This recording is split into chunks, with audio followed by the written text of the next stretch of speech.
Bonjour et bienvenue dans cette vidéo, j'espère que vous allez bien. Aujourd'hui je vous retrouve pour les favoris du moment parce que ça fait un moment que je n'ai pas fait ce type de vidéo. Je crois que la dernière remontait à l'automne et depuis j'ai eu le temps d'accumuler de nouveaux favoris dont il fallait vraiment que je vous parle. Petit rappel pour ce type de vidéo, je vous parle de tout ce que j'ai vraiment beaucoup aimé en dehors des livres et je commence souvent avec les séries. Là franchement j'ai essayé de faire le tri, de garder vraiment que celles que j'ai vraiment préféré regarder et il y en a quand même pas mal. Pour commencer, j'ai regardé la série The Witcher. La première saison est apparue sur Netflix. Moi je connaissais absolument rien à l'univers, je connaissais pas les jeux vidéo et les livres, donc je savais pas du tout à quoi m'attendre si ce n'est que c'était un univers de fantasy. Donc ça me donnait quand même déjà envie, et puis les bonnes critiques, les bons retours aussi forcément. Donc je me suis lancée. Dans le premier épisode on va découvrir en fait une cour, enfin un royaume qui est attaqué.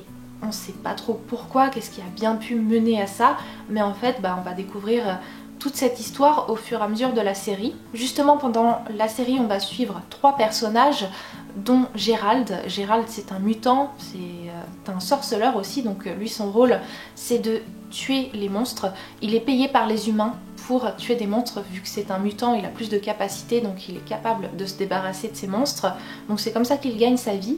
Et on suit aussi 2 autres personnages dont je ne vais pas forcément vous parler, regardez la série c'est mieux. Et en gros ce qu'il faut savoir avec cette série, avant de la commencer je pense que c'est bien de le savoir, moi je le savais et ça m'a aidé, c'est que ces 3 personnages, leur histoire ne se déroule pas forcément dans la même timeline, c'est-à-dire que parfois on suit Gérald et ensuite on passe à un autre personnage, mais même si c'est dans le même épisode, ça se situe pas forcément le même jour, la même année, enfin parfois l'histoire d'un personnage se situe plus dans le passé alors que celui d'un autre est plus au moment présent.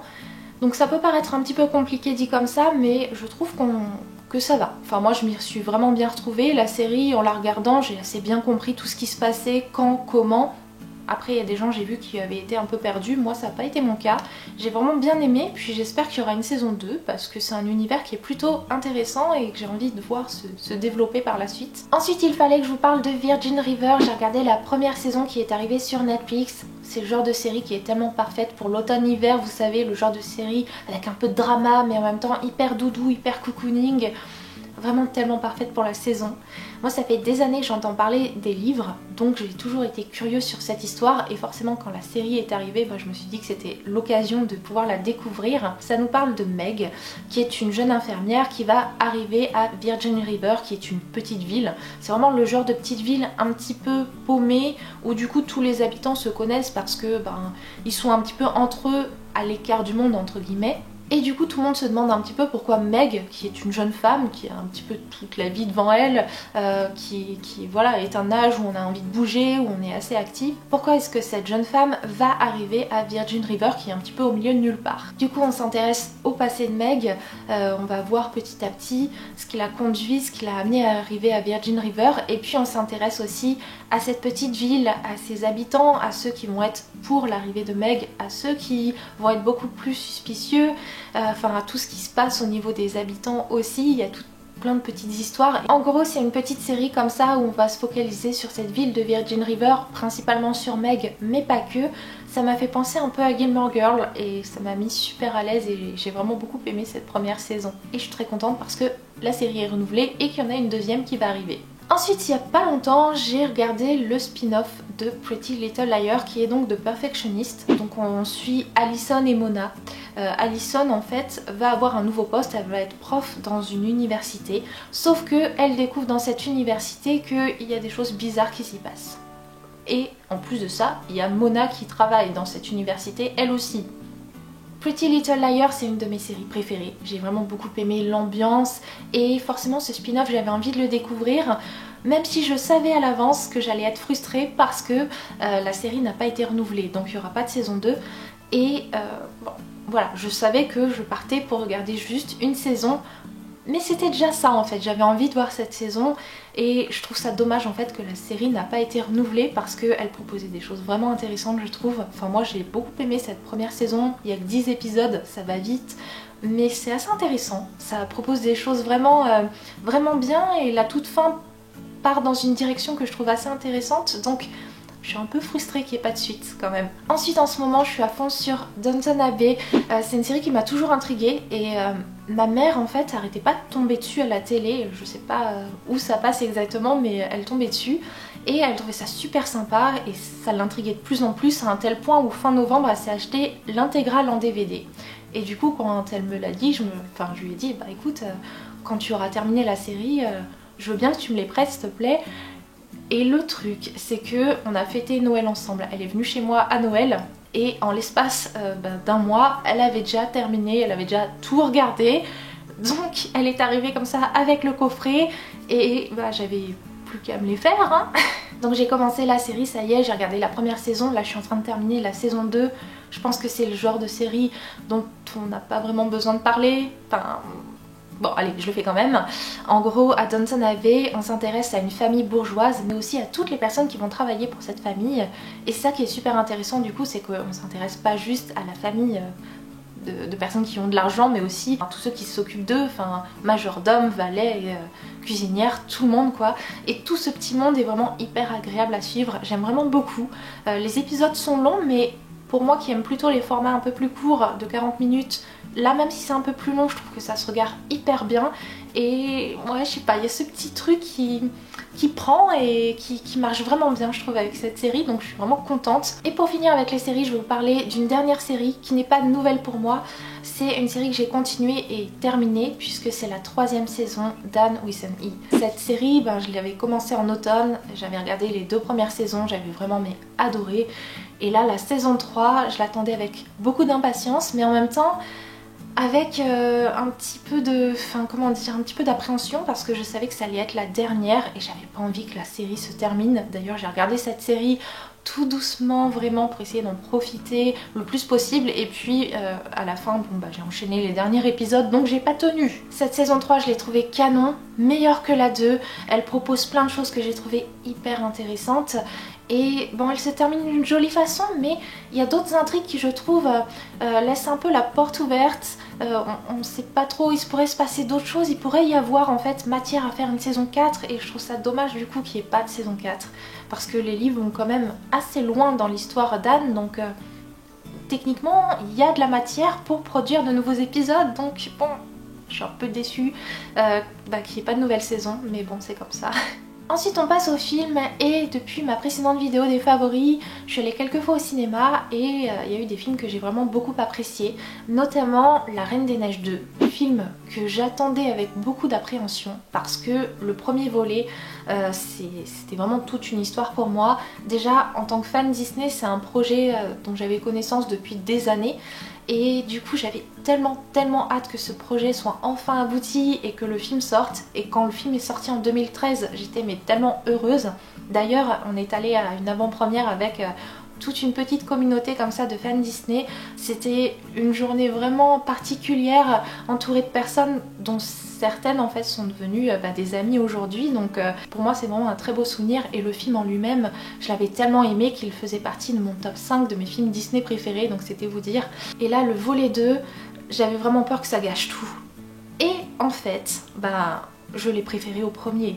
Je sais même pas comment c'est possible, je pensais pas en fait vraiment que ça pouvait arriver, mais je l'ai tellement aimé ce volet 2, je l'ai trouvé hyper intéressant. Bon déjà, petite parenthèse, il est très beau quand même. Visuellement, les décors d'automne et d'hiver, je me suis régalée. Mais même en termes de contenu, l'histoire, je l'ai trouvée tellement plus mature. Le premier film avait vraiment toute une thématique autour de l'acceptation de soi, notamment autour d'Elsa. Mais dans ce film-là, on se focalisait plus sur Anna, personnage que j'aime vraiment beaucoup d'ailleurs. Mais c'est vrai que du coup, Elsa, même si le film portait son nom, La Reine des Neiges, elle était peut-être mise un petit peu de côté dans un certain sens. Là, ce film 2, c'est vraiment son histoire, c'est sa quête d'identité, c'est découvrir d'où elle vient, pourquoi est-ce qu'elle a ces pouvoirs-là, quel est son héritage finalement, son héritage magique. Et j'ai trouvé ça tellement bien, j'ai vraiment hyper accroché. Deuxième film dont j'avais envie de vous parler, c'est Les Filles du Docteur March. J'avais là encore de l'appréhension en fait sur ce film. En fait, ce film a fait que j'ai lu le livre. Et le livre, comme vous savez, autant j'ai beaucoup aimé la première partie, autant la deuxième m'avait laissé un sentiment un petit peu mitigé.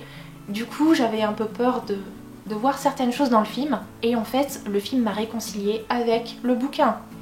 J'ai beaucoup aimé ce film, j'ai trouvé les acteurs superbes, j'ai aimé la façon dont l'histoire était mise en scène. On est plutôt sur la partie 2 mais avec des flashbacks sur la partie 1 et je trouve qu'en fait tout ce qui est laissé c'est vraiment le meilleur du livre, que les passages peut-être moins intéressants sont pas là ou en tout cas vite écourtés et qu'il y a des choses qui m'avaient dérangé dans la partie 2 du bouquin qui là passent tellement mieux en film, notamment le professeur. Parce que le professeur, merci bien, il a été rajeuni. Et voilà, c'était un personnage qui me mettait très mal à l'aise dans les bouquins. Là, le fait de le voir rajeuni dans les films, ça a un petit peu soulagé mon petit cœur. Non, il y a eu d'autres choses aussi. Amy, par exemple, qui passe mieux, je trouve, dans ce film que dans le bouquin. L'histoire de Bess, bon, hein, tellement touchante, tellement belle. Et puis les personnages de Meg et Joe, hein, que j'ai aussi énormément apprécié. En plus, avec les actrices qui interprétaient leur rôle, enfin voilà, c'était doublement canon. Donc voilà, très contente de ce film. Et pour terminer, je ne pouvais pas ne pas vous parler de films de Noël. Alors je ne vais pas vous parler d'un film en particulier, mais juste de films de Noël en général. Depuis quelques années, à chaque fois je me dis, à Noël, je me consacre du temps pour regarder une bonne dose de films de Noël, et finalement, je le fais pas, et j'ai pas le temps, ou je fais autre chose, enfin peu importe. Et là, pour 2019, j'ai consacré vraiment ce temps. En fait, Halloween est passé et dès début novembre, j'étais déjà dans une ambiance de Noël. Donc j'ai commencé à en regarder et ce jusqu'au 24-25 décembre. Et c'était juste tellement bien. En fait, oui, c'est pas le genre de film que je regarderai toute l'année, mais à Noël, je trouve que ça ajoute quelque chose de magique. Et je sais pas, ça m'a vraiment mise dans l'ambiance et j'ai envie de faire pareil à Noël prochain. Enfin là pour Noël 2020, j'ai envie de continuer de regarder encore plein des films de Noël parce que ça met tellement dans l'ambiance, ça ajoute vraiment quelque chose de magique à cette période et ouais, j'ai passé juste un très bon moment avec ces films là. Ensuite, dans une toute autre catégorie, je sais pas comment je pourrais l'appeler, j'avais envie de vous parler d'un e-shop qui est donc la boutique de Morgan Brett Shop. J'espère que ça se prononce comme ça. J'ai passé plusieurs commandes auprès de cette artiste et j'aime tellement ce qu'elle fait. Je pense que vous la connaissez, que vous voyez à peu près ce qu'elle fait parce qu'on voit de plus en plus ses créations sur les réseaux sociaux et elle mérite vraiment ce succès, ou en tout cas peut-être ce début de succès, cet essor, parce qu'elle fait vraiment des choses mais super belles. Enfin, nous on a passé plusieurs commandes avec une de mes meilleures amies, je vous montre ça à l'écran. Vraiment on a craqué sur plusieurs de ses collections, notamment celle d'Anne Wiseney.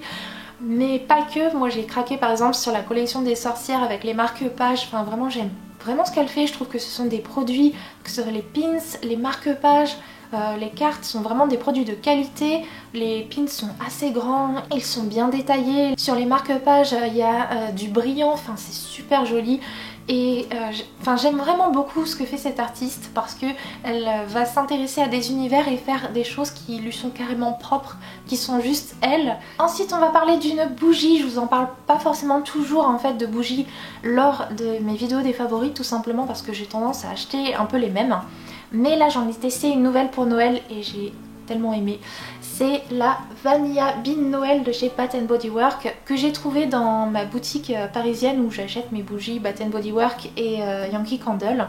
Celle-là je suis tombée dessus un petit peu par hasard. J'avoue que le mot Noël et puis toute la déco et tout un petit peu fait craquer, mais l'odeur déjà, voilà, hein, c'est-à-dire que je l'ai vue en boutique, déjà je l'ai trouvée sublime, mais quand j'ai soulevé le couvercle pour la sentir, c'est bon, j'étais convaincue. Cette odeur, c'est une sorte de mix entre le sucre vanillé et le chocolat en poudre. Donc ça fait quelque chose de super gourmand, mais pas entêtant, ça fait pas mal à la tête. Ça sent parce que c'est une bougie Bath Body Works, donc voilà, hein, c'est le genre de bougie comme les Yankee Candle où on met le prix mais au moins on a l'odeur. Mais vraiment ça prend pas la tête. Ça donne juste l'impression qu'on vient de faire de la pâtisserie et ça sent bon et c'est tellement réconfortant pour Noël, enfin voilà. En plus elle est verte et tout, je vous ai laissé exprès ce petit fond, je l'ai pas fait brûler juste pour la vidéo pour que vous voyez. Mais du coup je trouve que c'est hyper marrant, que ça fait vraiment Noël, sapin et tout, c'est vraiment cool. Pour terminer, petit point rapide sur la beauté. Avec pour commencer le gel douche Snow Fairy de chez Lush que mon grand frère m'a acheté pour Noël, et ce qui est assez drôle c'est que ce gel douche j'ai envie de me l'acheter depuis au moins 2017, puisque en 2017 je me suis acheté la boule de bain en fait avec cette odeur là et j'ai tellement aimé en fait que je me suis dit il faut vraiment que je m'achète le gel douche. sauf que cette odeur elle sort qu'aux alentours de Noël je crois, et comme je vais pas forcément toujours très souvent à Lush parce que c'est pas à côté de chez moi, bah j'y pense pas tout le temps. Et là mon frère est arrivé avec le gel douche, donc je sais pas, on s'est connecté. Cette odeur en fait ça sent les bonbons, mais pas les bonbons en mode prise de tête, ça te fait mal à la tête et tout, t'en peux plus. Là je saurais pas comment vous dire, c'est... Non, c'est indéfinissable, mais je pourrais me shooter avec. Ça sent juste trop bon, et du coup depuis que je l'ai, je me lave très rarement avec ce gel douche parce que j'essaye de l'économiser à mort. Et pour terminer, j'avais envie de vous parler de maquillage et de la marque Colourpop. Pour Noël, une de mes meilleures amies m'a acheté en fait des produits Disney. On est toutes les deux fans de Disney, donc c'était l'occasion pour moi de découvrir la marque parce qu'elle me faisait de l'œil depuis un certain temps, et comme elle n'est pas vendue directement en France, c'était un petit peu compliqué à trouver. Donc là elle m'a fait une petite sélection de produits que j'ai vraiment beaucoup aimé, et je suis vraiment hyper surprise par la qualité en fait de ces produits, notamment des produits à lèvres qui tiennent super bien. Colourpop c'est pas une marque très chère en fait, et c'est vrai que pour le rapport qualité-prix je trouve qu'on a vraiment des produits de qualité, et puis le packaging autour des collections Disney il est quand même à tomber. Je suis quand même assez fan, hein. Il n'y a pas à dire. Voilà pour mes derniers favoris en date, ce qui clôture cette vidéo qui est désormais terminée. Je vous fais de très gros bisous et on se retrouve tout bientôt pour une nouvelle vidéo.